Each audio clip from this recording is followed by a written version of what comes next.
Democratic Republic of Congo.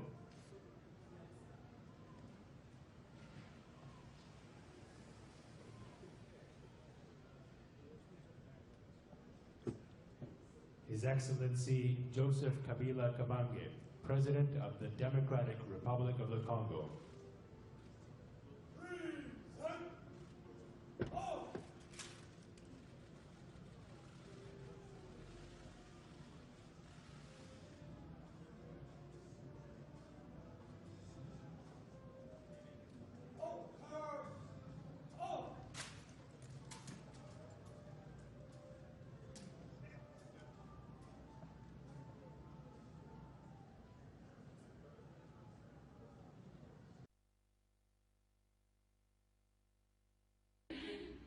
Show me the way.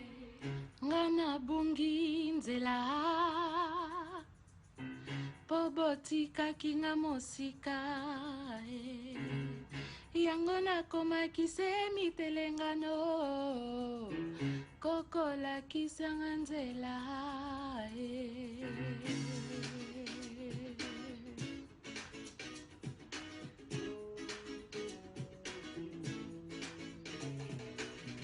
Ngana bungi nzela Pobotika kinga mosika Yangona koma kisemi telengano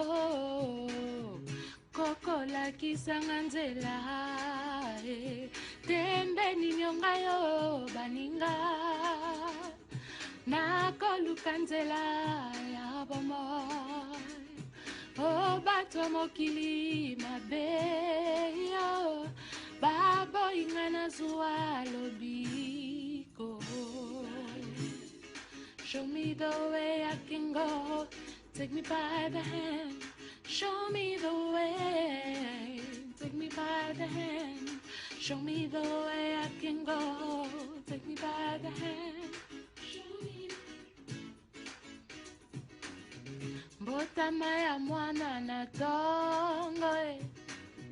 Moi komitango ya kosangana Butu inda sango ya mawa Mokili mobimba lelelela Tembe ninyonga yo baninga Nakoluka nzela ya bomoy Oh, bato mokili mabeyo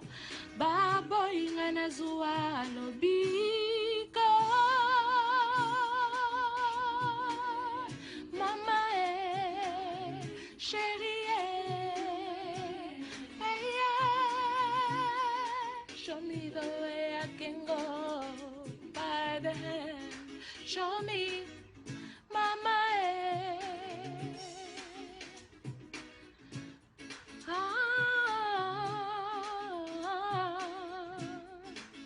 Take me by the hand. Bonjour, welcome sur Welcome TV. Nous sommes live sur Welcome TV. Alors, l'actualité a été dominée par les désapprouvements du sanction américain contre le général Kanyama. La majorité présidentielle désapprouve les sanctions financières prises par les trésors américains contre le chef de la police de la ville de Kinshasa, le général Kanyama. Le général Kanyama, chef de la police de Kinshasa, sanctionné par les trésors américains, son porte-parole André Alain Atundu estime que les États-Unis devraient user les voies diplomatiques plutôt que d'imposer des sanctions. La coopération internationale suppose le respect de la souveraineté des chefs de chaque État. Si les États-Unis avaient une décision quelconque à prendre vis-à-vis d'un général, il devait passer par des voies diplomatiques, indique-t-il, affirmant que toutes ces mesures sont excessives et contestables. L'administration américaine a pris des sanctions financières contre le général Kanyama pour sa responsabilité dans des violences et des disparitions dans la capitale de la République démocratique du Congo, selon un communiqué du Trésor américain entre fin 2013 et début 2014, au cours d'une opération de police dite l'ICOFI, destinée à lutter contre le banditisme au moins une cinquantaine de jeunes hommes et de garçons ont été tués et une trentaine ont disparu, indiquent les mêmes communiqués. Pour les porte-parole de la majorité présidentielle, les sanctions américaines n'ont pas tenu compte du rapport de la police sur l'opération Likofi qui, selon lui, a été apprécié par la population. M. Atoundi souligne l'impératif du respect de l'ordre public. La démocratie, notamment dans sa manifestation la plus emblématique, la liberté d'expression, exige le respect de l'ordre public, de la moralité et des droits d'autrui. La dilemme de tout régime démocratique est de concilier les exigences de la démocratie et les impératifs de l'ordre public, fait savoir André-Alain Atoundi, pour qui, aux États-Unis, les policiers sont particulièrement protégés par rapport aux victimes. Privilégier la justice et l'état des droits. Pour sa part, l'opposant Jean-Lucien Boussa estime que la justice congolaise devrait se saisir de certaines violations des droits de l'homme au lieu d'attendre que d'autres pays le fassent à sa place. Quiconque se permet de pouvoir agir à l'encontre des principes fondamentaux acceptés par tous les Congolais doit répondre de cela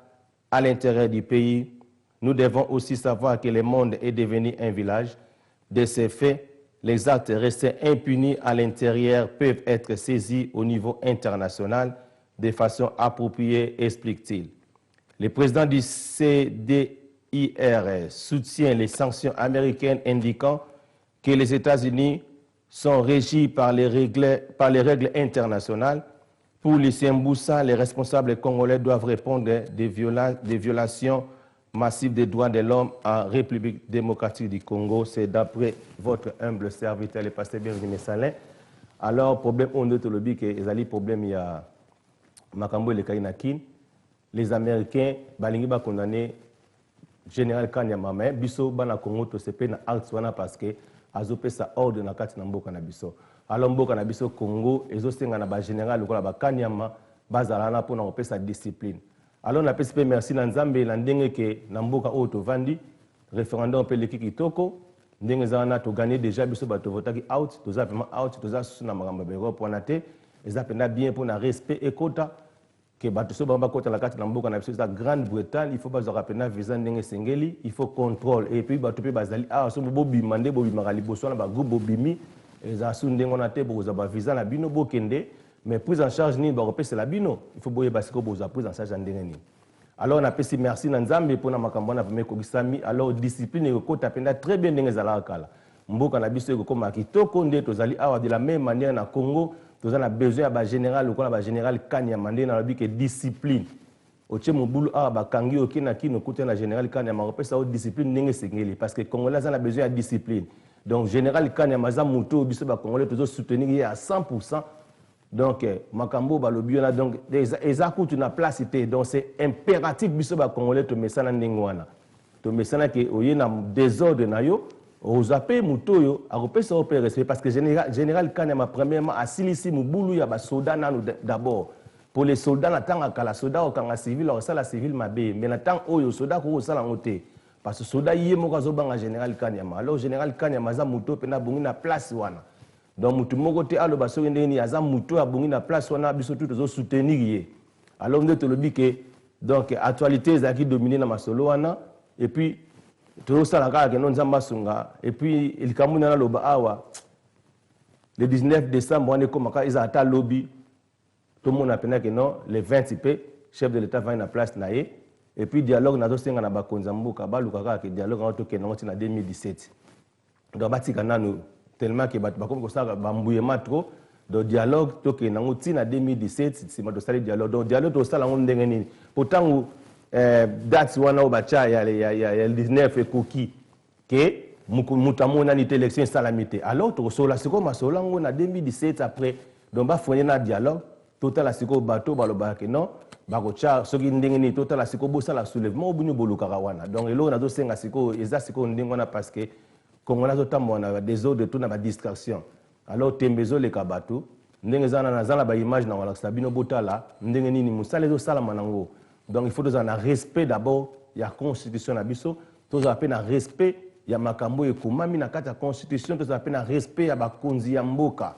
donc nde tolobi ke tembe ezalaka malamu te il faut tozala na respect alors nazopesa mbote na bato mpe bazobundela mboka na kati ya mboka oyo bato lokola oyo Aimé Kabango Kanyama nga na kobenga ye Aimé Kabango Kanyama parce azopesa discipline epai ya bafaux combattant oyo musala bango kaka kosala bamarche dans les vides mais ntango makambo eyaka pene na ndenge solo bazalaka te yango lesi bokomonaki lebiso ndeko asali likambo grave mais bakangi ye te ndenge nini parce na bato na ye mpe oyo balobelaka na ntina na ye bazodefendre ye ke moto asali pena likambo pene ifale pena turo pena bakanga ye batie na boloko mais bato mo bavandi quelque part badefendre ye parce que boyebi place bato bauta te alors napesi coup de chapeau epai ya Aimé Kabango Kanyama donc aza vraiment Kanyama ya bakombata kopesa discipline epai ya bakombata nzamba pambola ye et puis napesi mpe na bandeko bakombata tout bazosupporte ke non Kabila zalazala na poste na parce que bacomprendre déjà que vision ndenge eza nango wana chef azalaka chef azalaka na retard te et puis eloko moko nde tolobi ke on ne change pas l'équipe qui gagne et puis gardien de but ata bozo gagner bachangeaka gardien te alors chef de l'État azali les gardiens de la République démocratique du Congo azali gardien goalkeeper bachangeaka goalkeeper te yango ndenge eza nango aloka bachangeaka goalkeeper te il faut tozalaka na moto bachangeaka te parce que na minute bino mo boyoki ya Moïse Katumbi baza na 5 ans na ye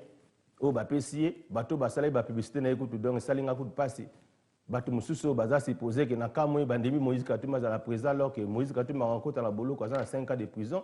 mbemba déjà 18 ans donc eza vraiment pasi nzambe asunga po moto aza te lokola moto aza te tokotika place wana ezala ndenge wana bato tu bakoti na référendum donc mokili mobimba ekoti na référendum biso mpe na Londres tosalaki référendum France mpe bazosala référendum na bango Italie mpe bakosala Danemark mpe bakosala parce que masolo etikali kaka il faut peuple nde kaka fa loba lokola mpe na mboka na biso lokola bato baleki tembe peuple nde sikoyo fa loba peuple akoloba no biso tovote bo parce que ndenge eza awa mutu tu azorespecte constitution à part baopposant oyo bazocomprendre masolo te donc peuple akovote tokokende na référendum ndenge eza wana dialogue toza na bino na dialogue tokosola ngo na ba 2017 après date wana 19 totala mutu akotya mobulu le 19 wana bongo nsima nde akokutana la général Kanyama parce que général Kanyama kolonga ata aza wana parce que azopesa discipline na ndenge esengeli donc nde tolobi ke donc dialogue en tout cas papa Tshisekedi gelango kaka nde ozogele tokoma ti na mois de na 2017 nsima nde tokoyeba kosola masolo ya dialogue mpe tokokende na référendum nde mutu ekodeside makambo mboka na biso botika mutu akosala mosala na asala mosala lokola Welcome TV ekangi déjà média na kati na mokili na Europe tokangi média botika tosala mosala na kimia bajournaliste na biso bazala na kimia bazala na boyokani kimia ezala donc jalousie bolongola jalousie aussi longtemps que bozala na jalousie d'abord yango mpe kosimba te mpo nzambe akoki kotya mutu aza jaloux te na poste akoki kosala yango te nzambe mpe akoki kosala te ke mutu aza jaloux yo lingo ozalaka lokola pasteur bienvenu kosimba te parce que basacrifice oyo ngai nasalaka mpona koma na esika oyo oyebi te mpe okoka yango te donc voilà pourquoi nazosenga na mutu nyonso tout congolais tout esutu na bino bato bozobundela mboka bokotaka na système ya Kabila zala bondima lisolo wana parce que kosunga bino bandeko mosusu nalobi ke ifale bakanga bango bakota boloko mais eza mpona bato balobelela ntina na bango nazoloba bango nazobeta tolo ke bato balobela babondela pena bayibotika ye bokanga ye te paza na bato na ye te il faut ozalaka mpe mwa de côté moko obundelaka côté moko poza bien na bato na yo parce que eza vie na yo ndenge ezaka na bato il faut kobongisa vie na yo bongisa vie na yo na famille na yo kokota na badistraction wana te distraction wana ezomema bino na kufa boyoka yoka te mokili ese ekomi nango na masolo ya peuple congolais mutu akodeside peuple congolais mutu akoloba tolingi nani parce que peuple congolais na minute oyo alingi na ye chef d'état na ye avanda na poste wana peuple congolais aza na besoin na bino te o Moïse Katumbi o banani bosala bote neti Tshisekedi akozwa poste mpo Tshisekedi mpe akozwa te mpo mandane mpe esilaki te mpo ye mpe apretaka segment na ye na ndako ta na ye mpe koka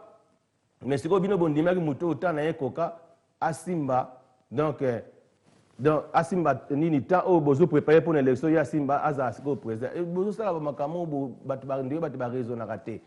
aussi lota ke masolo eza ke moto aza na poste wana aza gardien de but on ne change pas les gardiens de but bino mobotala makambo ndenge ezokende